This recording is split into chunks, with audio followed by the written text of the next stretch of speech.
I'm pretty much an open book. I will tell too much that I probably shouldn't. Anybody, anything. That's what I always say. I'm brutally honest.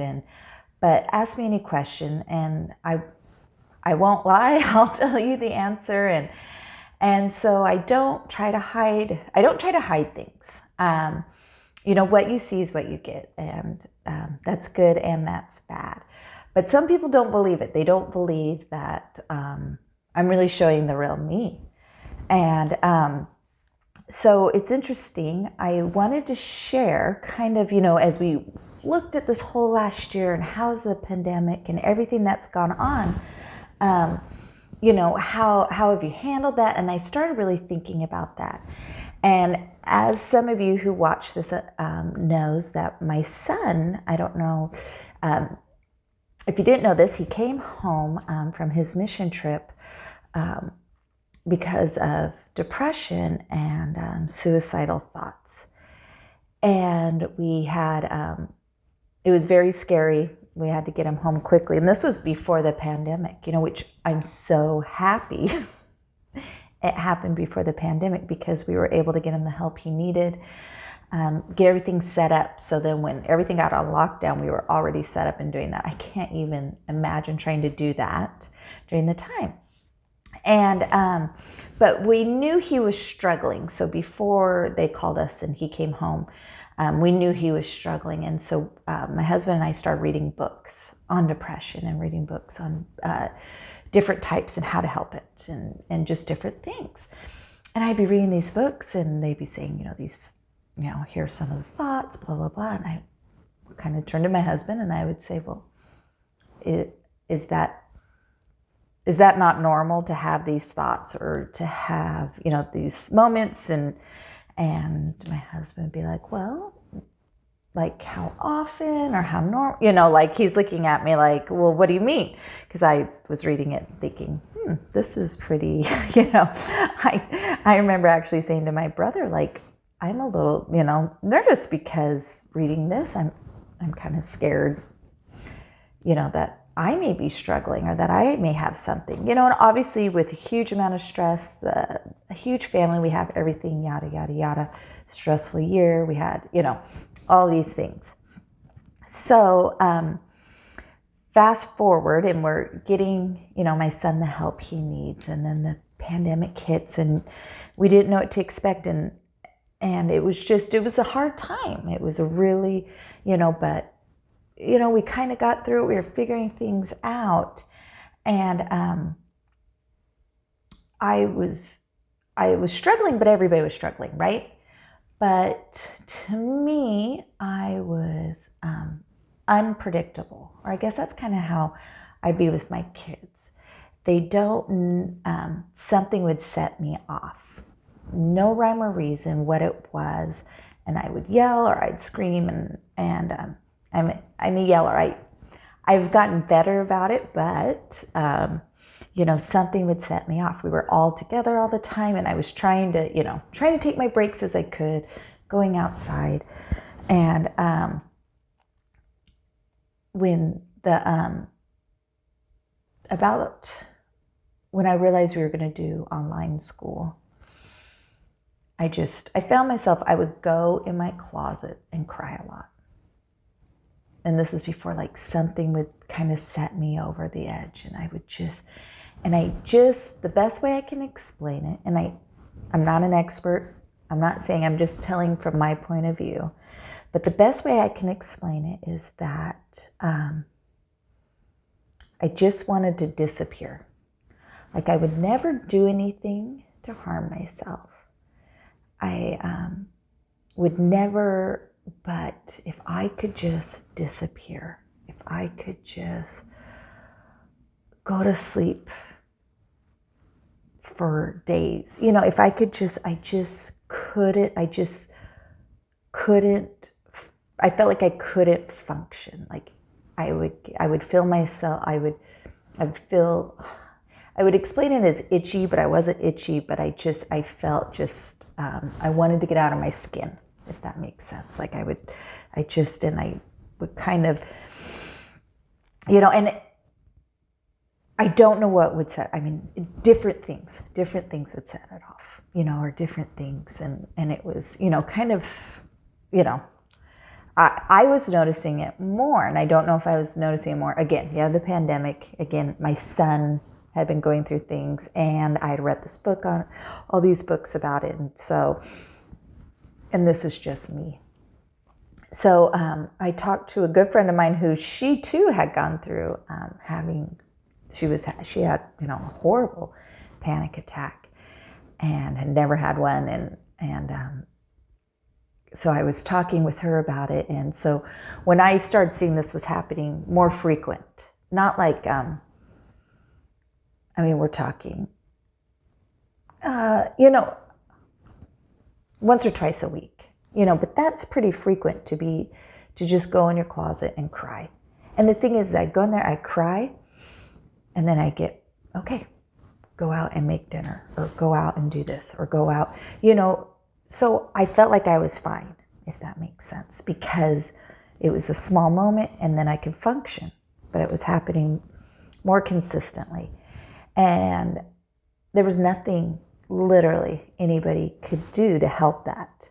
I think for years, I just thought that was normal, if that makes sense. And you do that and it's not a big, or I don't know, stressful times would cause that, and, but now they were happening more and more. And so I thought, you know what, something's not right. I've read these books, and asked my friend, I go, who are you seeing as a therapist? And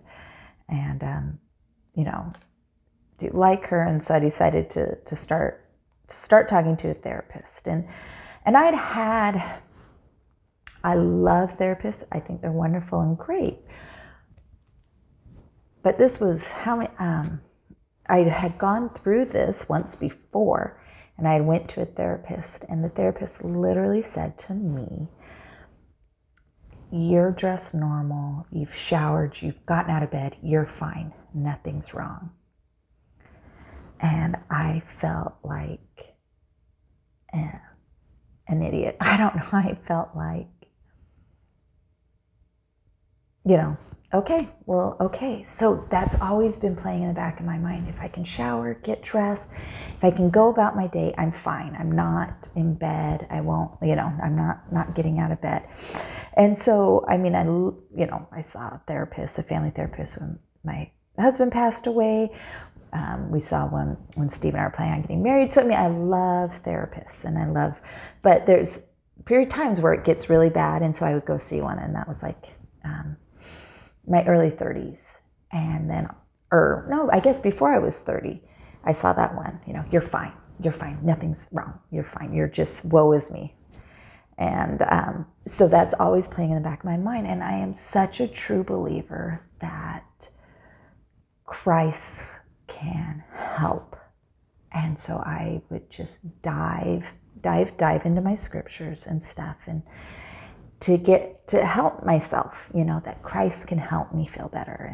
And I just need to do more scripture study, or more, focusing on Christ. So, I went late 20s, and then my husband passed away in the 30s, and I struggled with postpartum after my last one was born, and that was, when I'm 36, but I had 8 kids, my oldest was 14, I had 14 down to a newborn, so obviously, so I'm like, these all make sense. And then this year, the hardest part was, I have an amazing husband who loves me and will do anything. I have amazing, great kids. Nobody was doing anything wrong. Obviously I was worried about my Jakers, but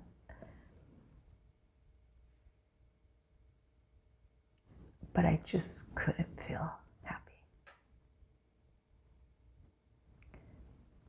I would have small moments where I had gratitude, and I just was so thankful. I was so thankful where I lived. I was so thankful we were able to do things that none of us were sick, and I was so thankful, and that actually made it worse because I had so much. And there were people losing jobs and people losing their businesses. People were dying. And how dare I not be able to handle things? And again, it was nothing anybody could help with. My kids were worried. My husband was worried. But I didn't know what to do. And I couldn't. It wasn't like, hey, yes, make a meal and it would all be better. So that was the problem. All of a sudden, it just got to a point where I would look into it. Sometimes I'd fall into the pit and I could get out and I'd be fine. But pretty soon it was happening more frequently. And I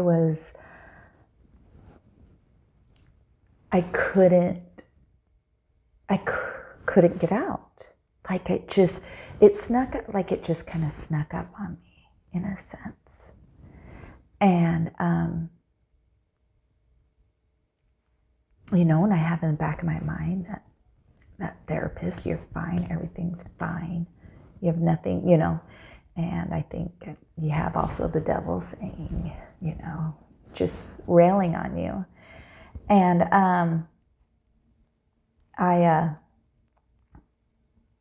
it kind of got to the point where there was no reason for me to get out of bed. Like, does that make sense?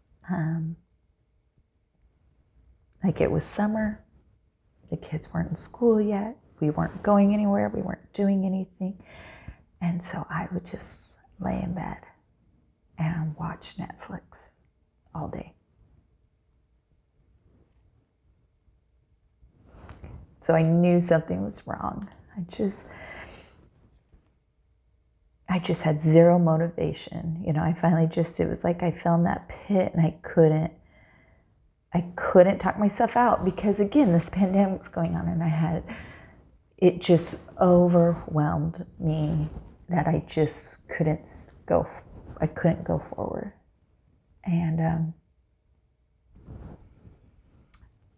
so I called this therapist and she said, I want you to go to the doctor and, I want you to see me, but I'm going to give you a list of things. I want you to go to a doctor and get your blood work done. Let's check your thyroid. Let's check everything. And I show up. I make an appointment with my doctor, who's a good friend of mine too. And she says, Patty, we'll order the blood work, but you come in every 2 years and ask for your blood work to be checked because you're just not happy. And I was like, I don't know what's wrong, but I know, antidepressants don't work on me. They try them and I hate them. They just sleep. They don't work on me. And so I don't know what's wrong with me. And she goes, well, we'll order the blood work. But she's like, I don't think we'll find anything. And then like, what can I do? Something's wrong. I'm sleeping all day. I'm not. I said, I know me and something's wrong. And so she goes, well, then you probably should go to a psychiatrist. And I'm like, psychiatrist, I'm not crazy. But again, that's what my son had to see. And so it was kind of great that he went kind of through that because, you're not crazy. You think you see psychiatrists in there, So she gave me a name and I went outside. I had to wait for them to draw my blood because and I went outside and I called and I made an appointment for like 2 days later. And I go in to see the psychiatrist and She had me take a quiz to see, I don't know, some quiz to see if you're depressed or not. And I think she's like, we want you like in the like high 30s, 40. And I think I scored a 4. But I've been reading these questions, and now it's funny, I can't really remember the questions. And I thought, do you ever want to leave? How often do you nap? Do you ever want to escape? And I'm reading these questions. I'm like, I've thought these for years, right? Like, this isn't new. I've had these thoughts for years. And so I got a 4, and she's like, we're going to get you up into the 30s. And I went, that's so adorable that you think that. But I've had these thoughts my whole life. You're never going to get me into that high number. I mean, that's how I am. And so she's like, well, I want to try you on these antidepressants. And I went, they don't work. I've tried this time. I've tried this time. Ironically enough, I never went on antidepressants after my husband died. But, I'm like, trust me, they don't work. I sleep the whole time. I hate them. And I'm like, what can we do? I don't want to try for 2 weeks and see if it works and try. And I don't want to do that. And so that she goes, well, we have something new that's come out, but insurance, of course, doesn't cover it. It was kind of expensive. But she goes, what we do is we swab your mouth and we send it in, and it's a DNA test that they do. And it says what works good for you and what doesn't. What works good in your system and she goes, once you have this test done, you can show any doctor. I mean, it shows what heart medicine works good for you, what every medicine in your body, it tells what works on you and what doesn't. And I said, okay, let's try it. And so we did that because I just was like, I just want answers. Like, if you're telling me that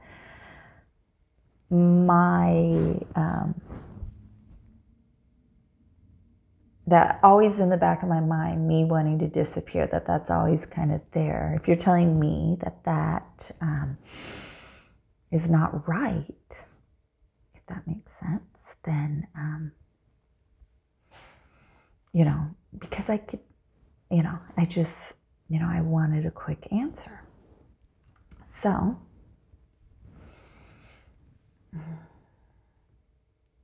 sorry. So she did it, and the test came back, and sure enough, SSRIs, or antidepressants, don't work on me. It ends up I don't process vitamin B and all these things.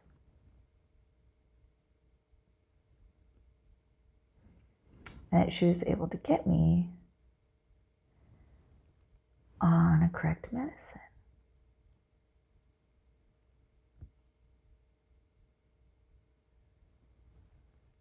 And it made me think, if I had a broken leg, I wouldn't try to pray to fix that broken leg. And I wouldn't not go see a doctor. I mean, I have that faith, and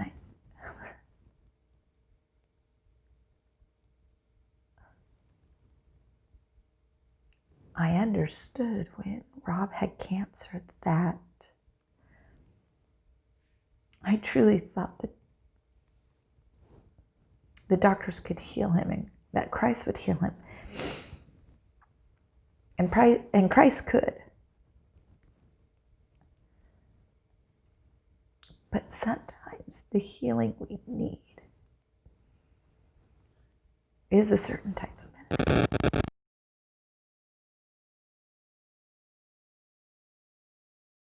Or a certain type of therapist.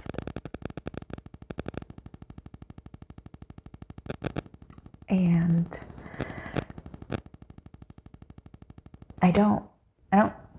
I'm fine to tell people this. I'm not ashamed. I guess I was just confused as to when you need it and when you don't, if that makes sense. Because the chemicals in our mind and the things we think are so real.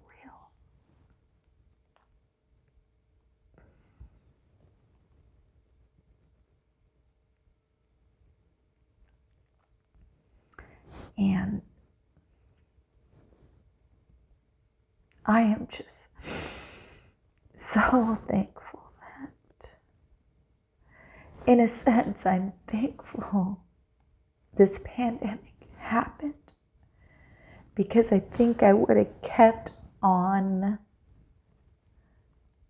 just band-aiding it, if that makes sense,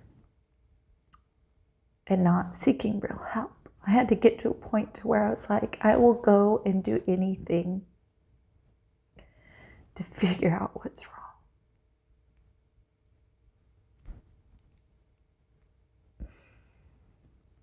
And that was a point I had to get to.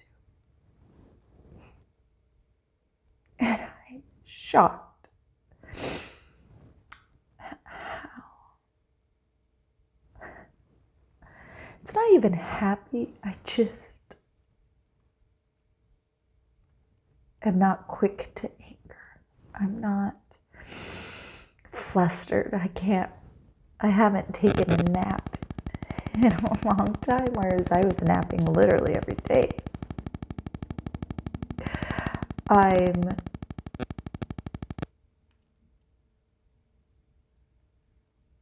asked my kids, everybody was here for Christmas, and I was, Christmas obviously is a stressful time, but especially when you have 8 kids, it's extra stressful. And I asked my oldest son, I said,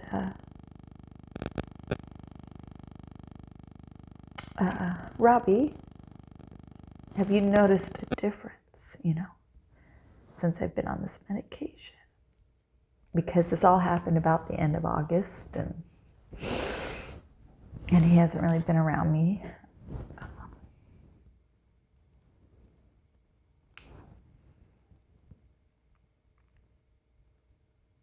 And he's like, yeah, you're a lot nicer.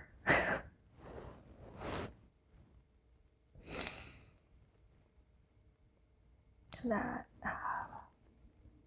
he wasn't being mean or that broke my heart, because you didn't yell once. We had so many people in this house, and so many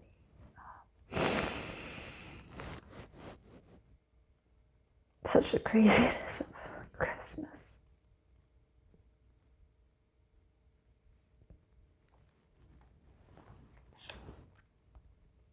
So it is making a huge difference. It is.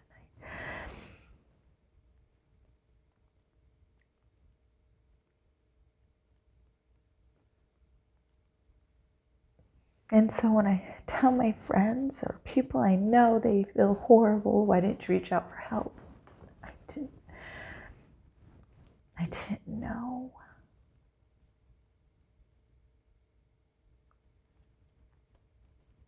So again, I'm not an expert. It's just my experience, and it was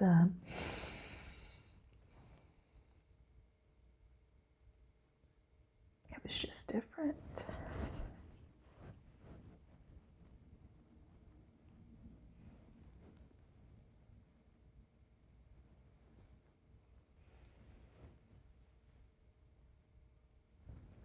It wasn't textbook. And, I don't think anything is.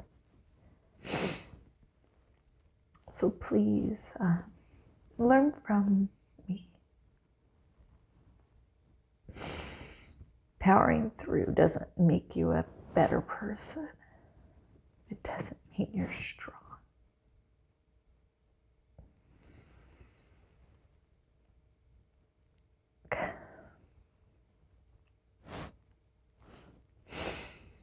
So, if you have any questions, I would be more than happy. Like I said, I'm an open book. And I am so thankful for the help I found.